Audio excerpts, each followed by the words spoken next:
আজি আমি ওদালগুৰি জিলা তামোলবাৰী গৌৰীকান্ত ৰাভা সমন্বয় ক্ষেত্ৰত ৪৫ সংখ্যক প্ৰতিষ্ঠা দিৱস নিখিল ৰাভা ছাত্ৰ সন্থা আৰু ওদালগুৰি জিলা ৰাভা ছাত্ৰ সন্থা ৰাভা মহিলা পৰিষদ লগতে ওদালগুৰি আঞ্চলিক ৰাভা ছাত্ৰ সন্থা আৰু ৰাভা মহিলা পৰিষদৰ একেলগে আমি যুটীয়াভাৱে ইয়াত কেন্দ্ৰীয় প্ৰতিষ্ঠা দিৱস আৰু কনফাৰেন্স অৰ্থাৎ দ্বিবাৰ্ষিক অধিৱেশন আমি একেলগে অনুষ্ঠিত কৰিব গৈ আছোঁ 11 আৰু 12 ফেব্ৰুৱাৰী তাৰিখ। আজি 11 তাৰিখ 11 ফেব্ৰুৱাৰী তাৰিখ আমাৰ ইতিমধ্যে কাৰ্যসূচী মৰ্মে ইণ্টাৰ আঞ্চলিক ভলীবল কম্পিটিশ্যন ইতিমধ্যে হৈ আছে আৰু 12 বজালৈকে আমাৰ মহিলা পৰিষদ আৰু ষ্টুডেণ্ট ইউনিয়নৰ আৰ্টছৰ আমাৰ ডেলিগেট ছেশ্যন আছে। তো ইয়াতে আমাৰ নিখিল ৰাভা ছাত্ৰ সন্থা আৰু নিখিল ৰাভা মহিলা পৰিষদৰ সাংগঠনিক নিয়ম অনুযায়ী আমাৰ পুৰণা সমিতি গঠন হ'ব। পুৰণা সমিতি গঠন হৈ আজি নতুন ক্ষমা কৰিব পুৰণা সমিতি ভংগ হৈ ফালে নতুন সমিতি গঠন হ'ব। গতিকে সুন্দৰ প্ৰস্তুতি আমি আশা ৰাখিছোঁ আমাৰ যি কাৰ্যসূচী সুন্দৰভাৱে ইয়াত ৰূপায়ণ কৰিব পাৰিম। এজ এ আৰ্টছু অৰ্থাৎ নিখিল ৰাভা ছাত্ৰ সন্থা হিচাপে আজি আমি ইয়াত কনফাৰেন্স পাতিব গৈ আছোঁ। প্ৰতিষ্ঠা দিৱস আমি অনুষ্ঠিত কৰিব গৈ আছোঁ। তো আমাৰ এটা বিশেষ লক্ষ্য আছে, আমাৰ এটা বিশেষ উদ্দেশ্য আছে। আমাৰ নিজৰ ৰাভা জনগোষ্ঠীটোৰ যি ভাষা, কলা, সংস্কৃতি, খাদ্য সম্ভাৰ, পৰম্পৰা, এই খাদ্য সম্ভাৰ, ভাষা, কলা, সংস্কৃতি ৰক্ষাৰ অৰ্থে আমাৰ যি নেকি কৃষ্টি, আমাৰ যি নেকি ভাষা, কলা, সংস্কৃতি ৰক্ষাৰ অৰ্থে আমি কাম কৰি আহিছোঁ। আমি শৈক্ষিক দিশত কাম কৰি আহিছোঁ, সামাজিক দিশত কাম কৰি আহিছোঁ, অৰ্থনৈতিক দিশত কাম কৰি আহিছোঁ। বিশেষকৈ আমাৰ উদ্দেশ্য আমাৰ যি কৃষ্টি, সেই কৃষ্টি আমি প্ৰচাৰ আৰু প্ৰসাৰ কৰাত আমি গুৰুত্ব দিছোঁ। আৰু আমাৰ উঠি অহা যুৱ প্ৰজন্ম, আমাৰ ছাত্ৰ ছাত্ৰীসকলক আমি কেনেকুৱা ধৰণৰ শৈক্ষিক দিশত আমি আগুৱাই লৈ যাব পাৰিম। আমাৰ জনগোষ্ঠীটোৰ পৰা আজিৰ তাৰিখত যিবিলাক নেকি আমি অভাৱ হৈ আছে, যেনে ACS, IPS, UPSC, APSC আমি কোচিঙৰ ব্যৱস্থা কৰিছোঁ। আৰু আহি থকা দিনত আমাৰ সমাজখনৰ পৰা, আমাৰ জনগোষ্ঠীটোৰ পৰা যাতে নেকি আগন্তুক দিনত আমি ACS অফিচাৰ আমি সৃষ্টি কৰিব পাৰোঁ, UPS ক্লিয়াৰ কৰি পেলাই IPS আমি অফিচাৰ সৃষ্টি কৰিব পাৰোঁ। আৰু আমি এটা জনগোষ্ঠীটোৰ ভিতৰত আমি ৰাইজৰ দৃষ্টিগোচৰ হোৱাকৈ যাতে নেকি আমি ভাল আমি মানৱ সম্পদ গঢ় দিব পাৰোঁ, তাৰ বাবে আমি ৰাভা ছাত্ৰ সন্থাই যথেষ্ট কাম কৰি আহিছোঁ। আৰু আমি আজি এটা বাৰ্তা দিব বিচাৰিছোঁ, আমাৰ কেৱল ৰাভা জনগোষ্ঠী বুলি পেলাই নহয়, আজি যুৱ চামত যি যুৱ অশৃংখলতা, যি মাদক দ্ৰব্যৰ মানে বৃহৎ প্ৰচলন, সেইবিলাক যাতে নেকি অলপমান তাৰ পৰা আঁতৰি আহি পেলাই যাতে নেকি আমি সংগঠনমুখী কৰিব পাৰোঁ, যুৱ চামক সাংস্কৃতিকমুখী কৰিব পাৰোঁ, শৈক্ষিকমুখী আমি কৰিব পাৰোঁ, আমি প্ৰয়াস কৰিছোঁ। তো আমি দেখা পাওঁ আৰু আমি ইতিমধ্যে আমাৰ দৃষ্টিগোচৰ হৈছে আজিৰ যুৱ চামে কম বয়সত বিয়া বাৰু কৰি এজেড নোহোৱাকৈ বিয়া বাৰু হৈ পেলাই যিটো নেকি এটা বেয়া পৰিৱেশত গতি কৰিছে। গতিকে আমি ছাত্ৰ সংগঠনে বাল্য বিবাহ আৰু আধাতে এডুকেশ্যন মানে সামৰি ফালে,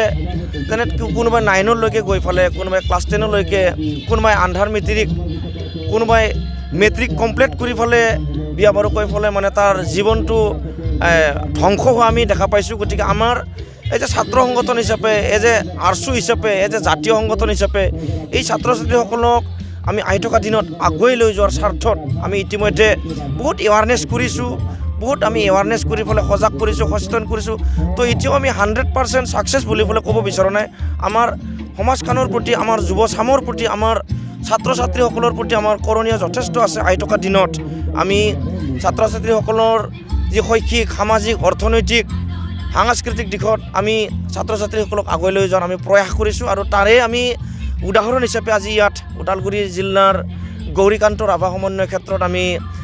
45তম নিখিল ৰাভা ছাত্ৰ সন্থাৰ প্ৰতিষ্ঠা দিৱস পাতিছোঁ। আৰু ইয়াৰ লগত সংগতি ৰাখি আমি ৰাভা ছাত্ৰ সন্থা, ৰাভা মহিলা পৰিষদ, ওদালগুৰি ডিষ্ট্ৰিক্ট কমিটিৰ আমি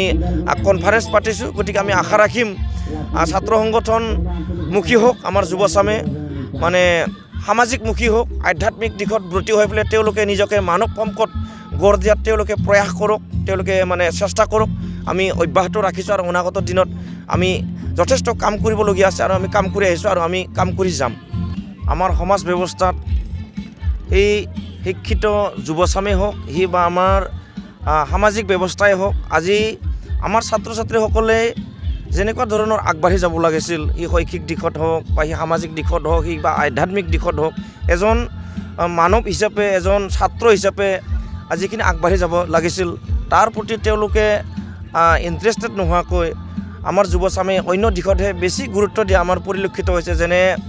আজি ছ'চিয়েল মিডিয়াতে হওক বা আন ক্ষেত্ৰতে হওক বা তেনেকুৱা আমি বেছি এটা আগ্ৰহী মনোভাৱ আমি দেখা পাইছোঁ গতিকে মই যুৱচামক এইটোৱে মই অনুৰোধ জনাম আমি যুৱচামে নিজকে গঢ় দিবৰ কাৰণে নিজকে আগবাঢ়ি যাবৰ কাৰণে যিটো আমি আগ্ৰহী মনোভাৱেৰে আমি সমাজখনৰ কাম কৰিব লাগিব ছাত্ৰ সমাজৰ আমি কাম কৰিব লাগিব আমি আধ্যাত্মিক দিশত আগবাঢ়ি পেলাই আমি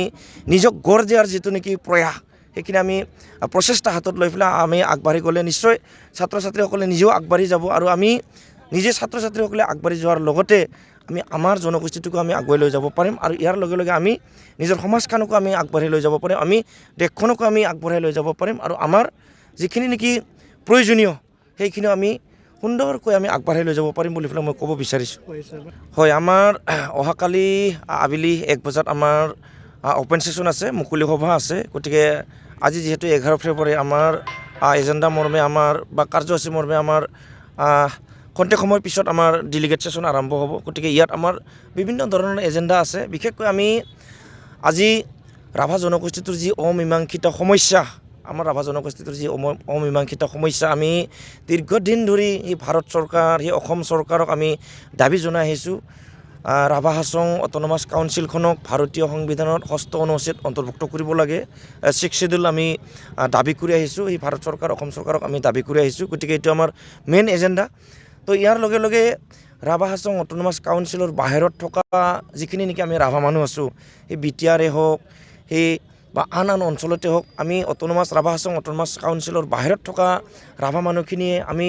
শৈক্ষিক সামাজিক অৰ্থনৈতিক সাংস্কৃতিক ৰাজনৈতিক দিশত যিহেতু আমি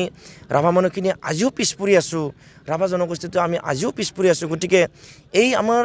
নিজৰ মানুহখিনি আগুৱাই লৈ যোৱাৰ স্বাৰ্থত আমি চৰকাৰক দাবী জনাই আহিছোঁ আমাক ৰাজনৈতিকভাৱে আমাক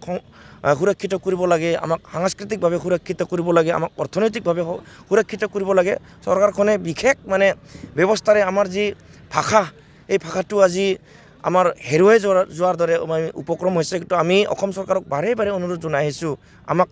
ভাষাটো শিকিবৰ কাৰণে ব্যৱস্থা কৰি দিয়ক ভাষাটো মিডিয়ামৰলৈকে তেওঁলোকে মানে উন্নতিকৰণৰ তেওঁলোকে আমাক ব্যৱস্থা কৰি দিয়ক তো আমাৰ মেইন দাবী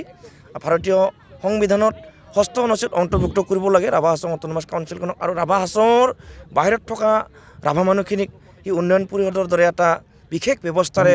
এই অঞ্চলৰ মানুহখিনিক আগুৱাই লৈ যোৱাত চৰকাৰখনে এটা বিশেষ ভূমিকা ল'ব লাগে বুলি পেলাই আমি দাবী জনাইছোঁ তো সেইখিনি আমাৰ মেইন দাবী